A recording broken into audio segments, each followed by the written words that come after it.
nós vamos falar aqui sobre ensino eficiente e eficaz. E vou falar aqui da passividade à atividade. O problema, nós estamos falando aqui do ensino voltado à aviação, mas serve, o que eu vou falar aqui, serve para várias áreas do ensino. Ensino da área jurídica, onde eu trabalhei como professor de direito, na atividade aérea, como piloto comercial, instrutor do tráfego aéreo. Aqui serve também para a área exatas, humanas, serve também para o ensino religioso. Então, da passividade à atividade. O aluno, normalmente, principalmente no Brasil, é muito passivo. O ensino não pode ser assim. Então, o aluno precisa aprender a aprender. Muitas coisas do que ele aprende no período de faculdade, quando ele acabar, muitos conceitos já são diferentes. Quem estuda direito, é bem provável que, ao término da faculdade, muitas leis já mudaram. Então, aquilo que ele aprendeu não serve para nada? Não. Não é o que ele aprendeu, é como ele aprendeu. Porque se ele aprendeu do modo, do método correto, ainda que haja mudança no conteúdo, o raciocínio técnico-lógico serve para desenvolver o raciocínio e aprender outras coisas ou entender aquela mudança. O problema é que poucos estão preparados para aprender a aprender. E nós vamos aprender de várias maneiras. Uma delas é aprender fazendo. Eu sou fã da Marianne Diamond. Olha só, em 1990, ela está com cérebro na mão. Ela é especialista em cérebro. Então, ela fala ali, inclusive ela é citada no livro Revolucionando o Aprendizado, que eu já falei que esse livro todo professor tem que ter, e todo aluno também, é um dos melhores livros que eu já li na minha vida. Um melhor, não. Um dos melhores, não. Com certeza o melhor. E ela fala que uma das maneiras de aprender é ensinar os outros. Ela usa uma expressão interessante. Cada um ensina um. Mas, para que nós possamos entender o que ela quis dizer, eu vou vou invocar aqui a pirâmide do aprendizado. Há quem diga, não vou entrar nessa discussão, que a pirâmide do aprendizado foi desenvolvida por Edgar Dale. Outros falam que é William Glasser. E tanto é que chama pirâmide do aprendizado do William Glasser. Eu não vou entrar em detalhes em relação a esse conflito dentro desses dois especialistas, mas uma recomendação eu dou. Você que quer atuar na área do ensino, por favor, estude esses dois profissionais da educação, que é muito interessante. Mas olha só o que diz a pirâmide do aprendizado. Diz que nós aprendemos, tá? Nós absorvemos o aprendizado quando nós apenas lemos 10%. Quando nós lemos e ouvimos, passa para 20%. 30% quando nós vemos. E 40% quando nós vemos e ouvimos.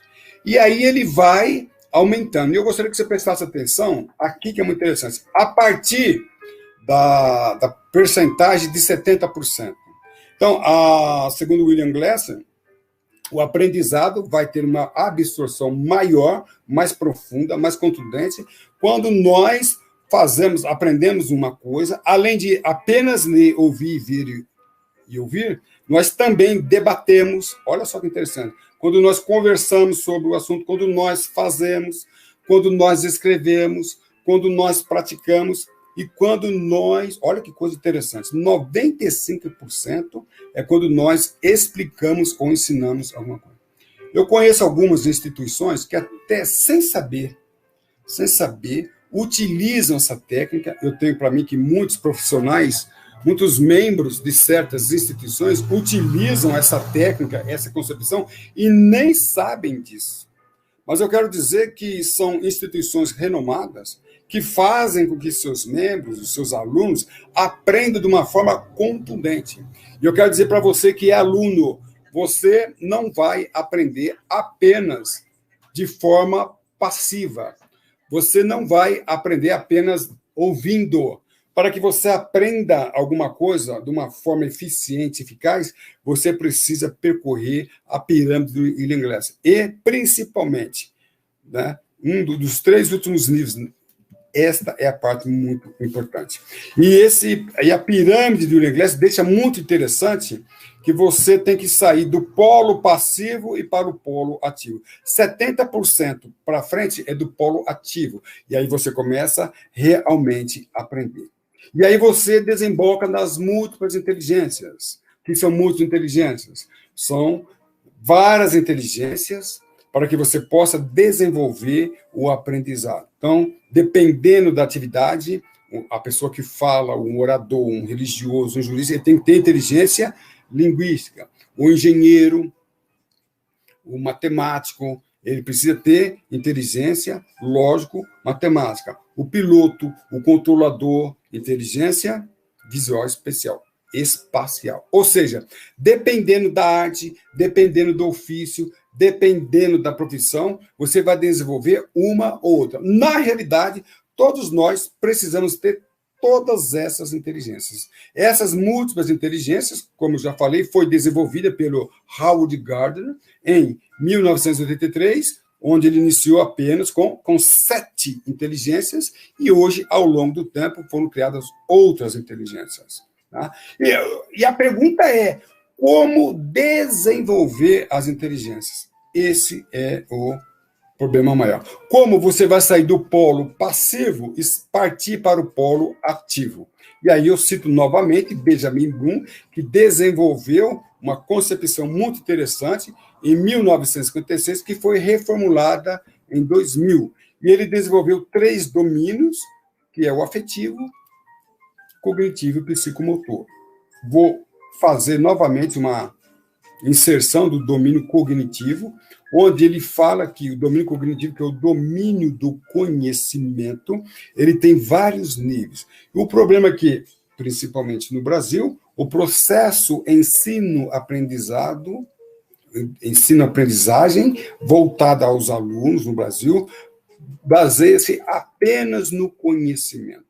Então, o aluno, normalmente, ele fica nos 3 primeiros níveis. A aula expositiva, a única técnica. O professor fala e ele ouve. O poder de absorção, o poder de compreensão e aprender a matéria é muito limitado. O ideal é que ele passe a compreender a matéria, aplicar a matéria, analisar a matéria, sintetizar. Ele não consegue fazer isso, ele não percorre o eixo de Benjamin Bloom, correndo esses níveis, e nem percorre a pirâmide de William Glasser. Tá? Então, ele fica ali apenas na decoreba. Como eu estou enfatizando o ensino da aviação, o piloto, o controlador de tráfego aéreo, infelizmente, ele decora regulamentos. Isto vale para as outras áreas também. Então, quem aprende? Eu preciso saber quem aprende. É o aluno? É a criança? É o jovem? É o adulto? O que ele aprende? E em que nível aprende? Quando eu estou falando nível, eu estou querendo me referir aos níveis. Ele compreende? Ele consegue aplicar aquele ensinamento? Ele começa a analisar, distribuir, divergir aquele. Ele consegue depois resumir? Faça um resumo. Muitos alunos não conseguem fazer um resumo porque não conseguem analisar. Eles não aprenderam a analisar. A síntese vem depois da análise. Ele não conseguiu nem compreender a matéria, não consegue ler, não consegue interpretar, ele não teve hermenêutica, ele não consegue aplicar, não vai analisar e não vai sintetizar. Avaliar muito menos. Ok? Então, em que nível ele aprende?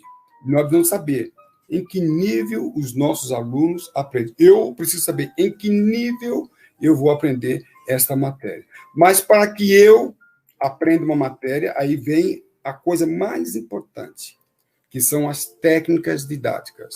As técnicas didáticas, como eu já disse, são mais de 30. Eu estou citando algumas delas. Infelizmente, no Brasil, nós ficamos no sistema da aula expositiva. E por que não a técnica do estudo de caso? Eu pegar um caso e estudar uma parábola, uma história, um caso real, um caso simulado, fazer uma demonstração, uma interrogação. A técnica do interrogatório, utilizada, chamada também de técnica de Sócrates, não, de Sócrates de arguição. A técnica do interrogatório, e a técnica da arguição, que é também conhecida como técnica socrática, são perguntas feitas. Quando eu faço a pergunta, ela, inclusive, muitos especialistas dizem que é a técnica mais eficiente e eficaz para o aprendizado, porque quando eu faço a pergunta, desde que ela seja bem elaborada, eu abro uma lacuna na cabeça, na mente do aluno, e que ele vai querer ver essa lacuna ser tampada, fechada, e ele vai pesquisar. Tá? Então, eu falo isso aos peritos aeronáuticos do meu curso, aqui do nosso clube de peritos, que o perito ele também tem a função de fazer perguntas para o juiz, para o promotor, para a testemunha, para o acusado e assim por diante. As perguntas que nós fazemos, se bem feitas, elas vão desembocar num resultado impressionante. Então, daí a importância dessas técnicas, para que nós possamos ter um ensino eficiente e eficaz, para ver se eu tenho informação ou conhecimento. Tão importante quanto o conhecimento é a fundamentação. Ou seja, se eu não souber fundamentar a minha argumentação, eu não tenho conhecimento, eu tenho informação. Então, o que é conhecimento? Conhecimento é quando eu afirmo algo e eu consigo fundamentar na Bíblia, na lei, no regulamento. Se eu não conseguir fundamentar, e parta daqui em diante com essa concepção. Se você não conseguir fundamentar, você não tem conhecimento. Tá? E aí eu faço a pergunta, você é um conhecedor ou você é um repetidor de informações? Tá? E muitas escolas, muitas instituições, elas têm um excelente ensino, porque, sem que saiba, às vezes, utilizam, desenvolvem as múltiplas inteligências. Dão uma matéria em vários níveis de aprendizado. Utilizam técnicas didáticas avançadas do interrogatório, da arguição. Eles ensinam os alunos a aprender. Aprende fazendo. Você tem que escrever. Se é redação, você vai ter que escrever redação. Se são perguntas, interpretação de texto, você vai ter que ser levado a um estudo de caso para interpretar, comparar textos e escrever, analisar, resumir. Aprender ensinando, olha aqui, aprender ensinando e aprender apresentando. São excelências no aprendizado, são técnicas de excelência. Então, para que você realmente aprenda, você tem que ensinar outra pessoa ou explicar. Quando você é chamado para explicar ou apresentar, você tem que desenvolver um raciocínio lógico, e ao desenvolver o raciocínio lógico, você está desenvolvendo várias inteligências, linguística, visual, espacial, a inteligência lógico-matemática, aí sim que você está aprendendo. Se você participa de uma instituição que não é levado a esse nível, você não está aprendendo. Você é um ouvinte, ou pode até estar aprendendo, mas a pergunta que eu faço é a seguinte, em que nível? Talvez no primeiro nível ali da pirâmide, 10% é muito pouco. Né? Lembrando que esses dois homens aqui, né, que foi Alfred Binet e Theodore Simon, eles desenvolveram o teste QI. Não vale. O teste QI, Howard Gardner desenvolveu as múltiplas inteligências, porque ele entendeu que o teste QI era muito limitado diante das situações. Então, você via, no passado, que uma pessoa era muito... O seu colega de escola, ele era muito bom em matemática, você fala, nossa, que camarada inteligente. Não. O teste de QI, o coeficiente de inteligência, ele mede apenas duas inteligências de várias outras. A lógico-matemática e a linguística. Então, como o nosso foco aqui é a área de pilotagem, o piloto não pode ter um alto QI, piloto... Não. Ele tem que ter várias inteligências, múltiplas inteligências, e conectar várias inteligências. Não adianta você ser um orador, um apresentador, um palestrante, se você treme na base. Então, você tem inteligência linguística, consegue interpretar texto, mas não tem inteligência interpessoal, não tem inteligência intrapessoal, não consegue se relacionar consigo mesmo, nem com os outros, interagir, fica com vergonha, com medo, e não consegue apresentar, como nós já vimos. Então, não adianta você ter inteligência lógico-matemática excelente, mas não tem inteligência pedagógica, não consegue ensinar. Já ouvi falar, esse professor sabe muito, mas não sabe ensinar. Ele não é professor, você não pode falar isso. Não, pode qualquer coisa, ele é um palestrante, ele é um matemático, é um jurista, só não pode falar com um professor. Porque um professor tem inteligência didática. Então, se ele sabe muito, então ele desenvolveu uma inteligência linguística, às vezes, uma inteligência lógico-matemática, mas não desenvolveu a inteligência de interagir, que é a inteligência pessoal. Não consegue se controlar. Então, o teste de QI não tem mais validade para a atual situação mundial, principalmente dentro do processo ensino-aprendizagem. Quando Lev Vygotsky, falar devagar, é da Bielorrússia, tá?